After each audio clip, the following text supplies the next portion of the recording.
The Weeknd's track Blinding Lights became the most listened to on Spotify, and its author embarked on a pompous world tour of stadiums and evening sets at festivals in support of last year's album Dawn FM, when the master of alternative R&B Abel Tesfaye, who was hiding under the pseudonym The Weeknd, released 3 mixtapes 10 years ago, reviving the sound of 90s 2000s soul with trendy electronics. It was cute and exciting, but nothing more. When he recorded the album Kissland a couple of years later, it seemed like a beautiful story would end there. This work looked too short and secondary after those mixtapes. When he released the luxurious track for 50 Shades of Grey, the best thing about the movie, played disco, collaborated with Daft Punk, changed his hairstyle. It turned out that it was too early to write him off. And when at the turn of the 2010s and 2020s, he recorded the album After Hours, where he skillfully mixed the sound of the 80s with neon demons in the spirit of Refn and tearful lyrics with blood in the clips, we surrendered. Abel Tesfaye, the man mask, the chameleon man, the man who changed his hoodie to a suit and a sequencer to a synthesizer, is with us for a long time. Today we will try to explain why. Now it's funny to watch as everyone continues to write off the nostalgia for the 80s that took over artists at the end of the last decade. Well, yes, it seemed that there was still something to extract from there. Post-punk revival was there. They tried to revive dance pop since 2003. The more complex and massive rock was successfully mastered by the 1975. The Weeknd himself coped successfully with the new wave on the Starboy album, simultaneously quoting the Romantics and Tears for Fears. The Weeknd took two things that were literally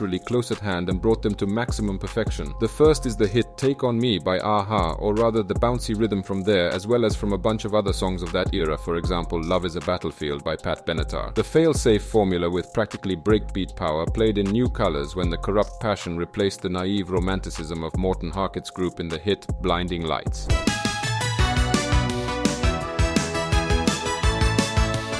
The second is what is called synthwave, or retrowave, or outrun. This is a genre that has remained rather underground since the 2000s. Its basis is powerful, practically EDM, or if you like, Justice Records rhythm, completely synthesizer music with a roaring bass, pathetic keyboards, and an atmosphere of chase from a 20-30-year-old B-movie or shooting in a video game. Many of the hits of synthwave from the 2000s, 2010s are devoid of vocals, and where vocals are present, they are passed through a vocoder. However, gradually the genre has become more humanized. A good example is Tesla Boy. They are pioneers of Western indie. Another good example is the American duo The Midnight. Over classic synthwave, vocalist Tyler Lyle sings with a tender voice about a broken heart, beloved Los Angeles, and the other neon lights of big cities that never closed their eyes. But for the most part, synthwave has remained niche music.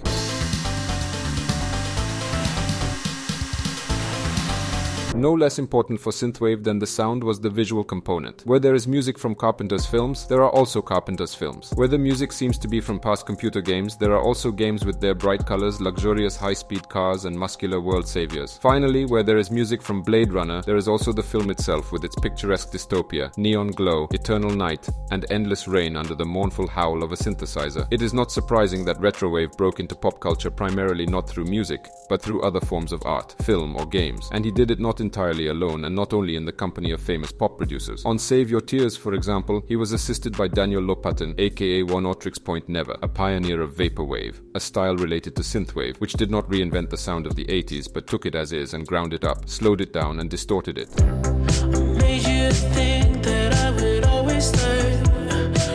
It turns out that synthwave works successfully in pop music. Blinding Lights, with its gloomy drive-style music video, set records for listens, while Save Your Tears and other tracks in a similar style followed suit. Although The Weeknd was very unhappy not to be nominated for a Grammy, 2020 turned out to be his year, and the 80s, represented by synthwave, once again became the main foundation of modern pop music, from David Guetta to Coldplay.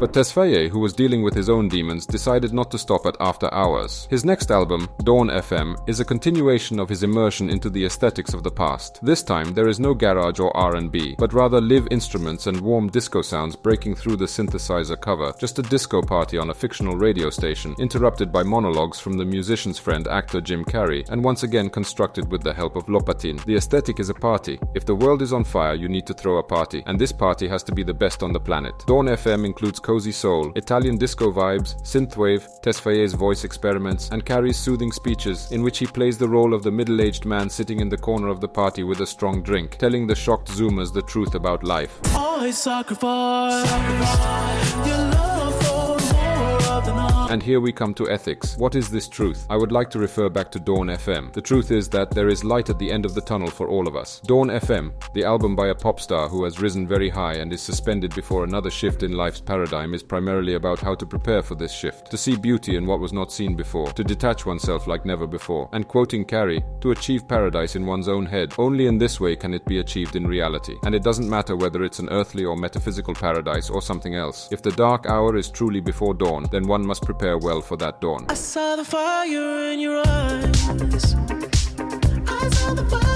This is in fact the greatness of The Weeknd. As a major pop star, he does not offer the standard format of let's hold hands friends, see Coldplay's recent efforts, and does not delve into the microscopic examination of his own heart's small tragedies. His diptych After Hours and Dawn FM is a story about how to overcome evil within oneself through its frank demonstration, like fighting fire with fire, and how having made a sacrifice of oneself aged many years, one can accept oneself, love oneself, and wait for the dawn.